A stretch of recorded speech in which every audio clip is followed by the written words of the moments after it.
প্রতি বছর 14ই ডিসেম্বর যখন আসে তখন আমাদের পরিবারের জীবনে একটি শোকাবহ দিন আসে। তার কারণ হচ্ছে এই যে আমাদের পরিবারের একজন ঘনিষ্ঠ সদস্য, যার নাম ইতিমধ্যেই বীর বিক্রম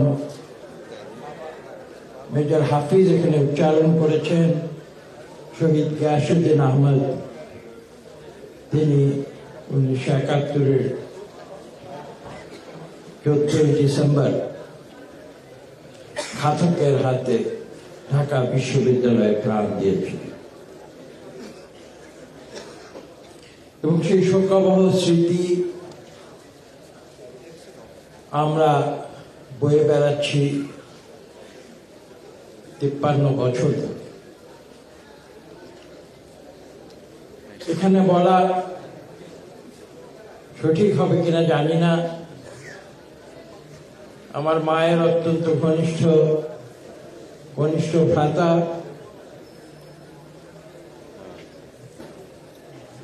তিনি যতদিন পৃথিবীতে বেঁচে ছিলেন তিনি একটি গানের কলি আমাদের শোনাতেন। আমার মা যখনই 21শে ফেব্রুয়ারি আসে, আপনারা সেই গানটি জানেন, আমার ভাইয়ের রক্তে রাঙানো।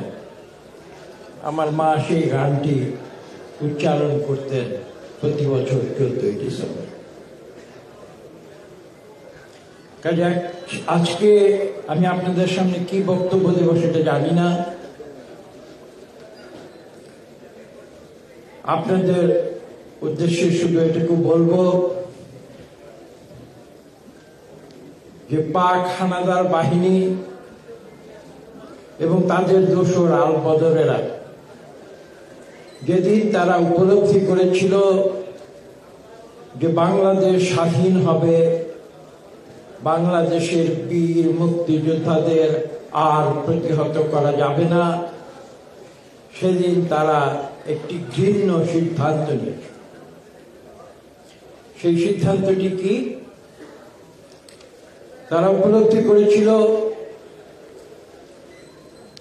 বাংলাদেশের মানুষ, তৎকালীন পূর্ব পাকিস্তানের যে মুক্তিকামী মানুষ, গণতন্ত্রকামী মানুষ, তাদেরকে যদি ঠেকানো না যায় তাহলে তাদের একটি ক্ষতি তো করে দেয়া যায়। সেই ক্ষতিটি কি? এদেশে যারা বরেণ্য ব্যক্তি রয়েছেন, শিক্ষাবিদ, শিল্পী, সাহিত্যিক, চিকিৎসক, ইঞ্জিনিয়ার এবং সমাজে একটু আগে আপনারা শুনেছেন যাদেরকে ইন্টেলেকচুয়াল বলা হয়, তাদেরকে যদি ধ্বংস করে দেওয়া যায় স্বাধীনতার পূর্ব মুহূর্তে, তাহলে হয়তো এই জাতি স্বাধীন হয়েও কোনোদিন মাথা তুলে দাঁড়াতে পারবে না। এই ঘৃণ্য চক্রান্ত থেকে 14ই আগস্ট সংগঠিত হয়েছিল। আজকের নতুন প্রজন্ম হয়তো সেই ইতিহাস জানে না, তাদেরকে সেই ইতিহাস জানতে হবে। বিশেষ করে জানতে হবে এই কারণে যে আমি কিন্তু বিগত 5ই আগস্ট পূর্ববর্তী সময়ের সঙ্গে সেই 14ই আগস্ট 1971-এর একটি সাদৃশ্য খুঁজে পাই। হ্যাঁ, এবারে হয়তো ইন্টেলেকচুয়াল, আমি যে কথা বলেছি, শিক্ষক, শিল্পী, সঙ্গীতজ্ঞ, ইঞ্জিনিয়ার, ডাক্তার, প্রফেশনাল, তাদেরকে হয়তো সেভাবে টার্গেট করা হয়নি, কিন্তু এবার টার্গেট করা হয়েছিল কাদের? যারা একদিন এইসব পদে যাবে, অর্থাৎ উদীয়মান ছাত্র, তাদেরকে এবার টার্গেট করা হয়েছে। এবং পৃথিবীর ইতিহাসে সম্ভবত স্বল্পতম সময়ে সর্বাধিক সংখ্যক ছাত্রকে হত্যা করা হয়েছিল সেই ফ্যাসিস্ট সরকার যারা আজকে পালিয়ে গিয়েছে। সেদিনের পাকিস্তান হানাদার বাহিনী তারাও কিন্তু আত্মসমর্পণ করেছিল, কিন্তু এখানে বলা প্রয়োজন তাদের দোসর যারা আলবদর, তাদের অধিকাংশ কিন্তু সেদিনও ঠিক একই একইভাবে পালিয়ে গিয়েছে। এখানে উল্লেখ করা প্রয়োজন কিছু কিছু তথ্য। একটি গুরুত্বপূর্ণ তথ্য হচ্ছে 14 ডিসেম্বর 1971 এই হত্যাকাণ্ড যারা সংগঠিত করেছিল তাদের নেতৃত্বে ছিল একজন, যে আজকে ইংল্যান্ডে পলাতক। তাকে শাস্তি দেওয়া হয়েছে, কিন্তু দেশে ফিরিয়ে আনা হয়নি, অথবা দেশে ফিরিয়ে আনার প্রচেষ্টা সফল। আমি বিশ্বাস করব আজকে অন্তর্বর্তীকালীন সরকার যদি তারা সত্যিকার অর্থে আজকের যে ছাত্র জনতা যাদের রক্তের বিনিময়ে আজকের দ্বিতীয় স্বাধীনতা অর্জিত হয়েছে, ঠিক একই কথা বিবেচনায় এনে যাদের রক্তের বিনিময়ে প্রথম স্বাধীনতা অর্জিত হয়েছিল সেই অপরাধীদের নতুন করে চিহ্নিত করে তাদেরকে আইনানুগ শাস্তির বিধান জানাতে হবে। আমি আজকে এই দাবি জানাব।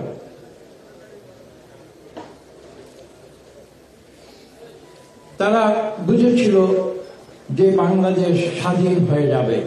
1971 কথা বলছি, ডিসেম্বর 1971, কঠিন সময়। একদিকে ম্যাসাকার চলছে, অন্যদিকে মুক্তিযুদ্ধ চলছে, সর্বশেষ। আমরা যখন লন্ডনে ছাত্র অবস্থায়, ডক্টর মোশাররফ এখানে বসে আছেন, তিনি সেখানে লন্ডনে ছাত্র আন্দোলনের নেতৃত্ব দিয়েছিলেন। আমরা সেখানে ছিলাম এবং আমরা কিন্তু মুক্তিযুদ্ধে যাবার সৌভাগ্য আমার হয়নি, কিন্তু লন্ডনের বুকে প্রতিবাদ করেছিলাম এবং সেই প্রতিবাদের কারণে আমার মেধাবৃত্তি তথা পাসপোর্ট বাজেয়াপ্ত করা হয়েছে। আজকে আমরা সেই পরিস্থিতিতে সেখান থেকে উন্মুখ হয়ে তাকিয়েছিলাম। একটি তথ্য আমরা সেখানে পেয়েছিলাম, সেটি আজকে আমি অতীতে একবার বলেছি, আজকে আমি বলা প্রয়োজন মনে করছি নতুন প্রজন্মের কাছে। তথ্যটি হচ্ছে এই যে আপনারা জানেন সেই ডিসেম্বরের সঙ্গীন মুহূর্তে সেই পাক হানাদার বাহিনী যখন তার আত্মসমর্পণ করে 16 ডিসেম্বর, সেই আত্মসমর্পণের তারিখটি ছিল কিন্তু 11 অথবা 12 ডিসেম্বর। আমেরিকার যুক্তরাষ্ট্রের যে দলিল 30 বছর পরে প্রকাশিত হয়, সেই দলিলে পরে আমাদের সেই শোনা কথার সত্যতা মিলেছে। আমরা ব্যক্তিগতভাবে পারিবারিক দিক থেকে আমরা এখনো দুঃখ করে বলি, যদি 11 বা 12 ডিসেম্বর পাক হানাদার বাহিনী তারা মুক্তিযোদ্ধাদের হাতে যে আত্মসমর্পণের কথা ছিল জেনারেল ওসমানীর কাছে, এবং যে কোনো ষড়যন্ত্রের কারণে যে আত্মসমর্পণ জেনারেল ওসমানীর কাছে না হয়ে জেনারেল নিয়াজির কাছে হয়েছিল, সে কথা স্মরণ করে আমরা বলি যে যদি 11-12 ডিসেম্বর আত্মসমর্পণ হয়ে যেত, তাহলে হয়তো 14 ডিসেম্বরের মুক্তি যুদ্ধে সেই শহীদ বুদ্ধিজীবী যারা মুক্তিযুদ্ধের জন্য যারা জীবন দিয়েছেন, তারা হয়তো আজকে তাদের এভাবে পৃথিবী থেকে বিদায় নিতে হতো। আমি বক্তব্য দীর্ঘ করব না। আমি আজকের যে নতুন প্রজন্ম যারা এখানে রয়েছে, আমি তাদের কাছে আবেদন করব, আপনারা যে অভাব সৃষ্টি হয়েছিল বাংলাদেশে, সেই অভাব আজকে হয়তো পূরণ হয়েছে, অথবা প্রফেসর মাহবুবুল্লাহ যে কথা বলেছেন সেই অভাব হয়তো পূরণ হয়নি এ কারণে যে এই বাংলাদেশ স্বাধীন হবার পরবর্তী সরকার তারা কিন্তু সত্যিকার বুদ্ধিজীবী তৈরি করেনি, তারা একদল ছাপোষা বুদ্ধিজীবী তৈরি করেছে। আমি আজকে নতুন প্রজন্মকে আমি তাদের কাছে আবেদন জানাবো, একজন শিক্ষক হিসেবে আবেদন জানাবো, তোমরা তোমাদের দায়িত্ব সঠিকভাবে পালন করেছো। তোমরা এদেশের দ্বিতীয় স্বাধীনতা তোমরা ছিনিয়ে এনেছো, যদিও আমরা তোমাদের পাশে ছিলাম, তোমাদের সঙ্গে ছিলাম, এবং বিগত কয়েক দশক ধরে আমরা কিন্তু সেই আন্দোলনে তোমাদের সঙ্গে যুক্ত ছিলাম। একথা সত্য, শেষ বিজয়টি তোমরা ছিনিয়ে এনেছো, কিন্তু এটাই যথেষ্ট নয়। বিজয় ছিনিয়ে আনার পরে তোমাদের আরো অনেক দায়িত্ব রয়েছে, এবং সেই দায়িত্ব পূরণে আমি তোমাদের একটি ছোট্ট উপদেশ দেব। তোমরা আগে নিজেদের দেশ পরিচালনার জন্য নিজেদের তৈরি করো। তোমরা ক্লাসরুমে ফিরে যাও। আমি জানি একথা বলা হয়তো অনেক আমার মুখে বড় কথা হবে, কিন্তু আমি সত্য কথা বলি, সঠিক যেটা মনে করি সেটা বলি। তোমরা ক্লাসরুমে ফিরে যাও।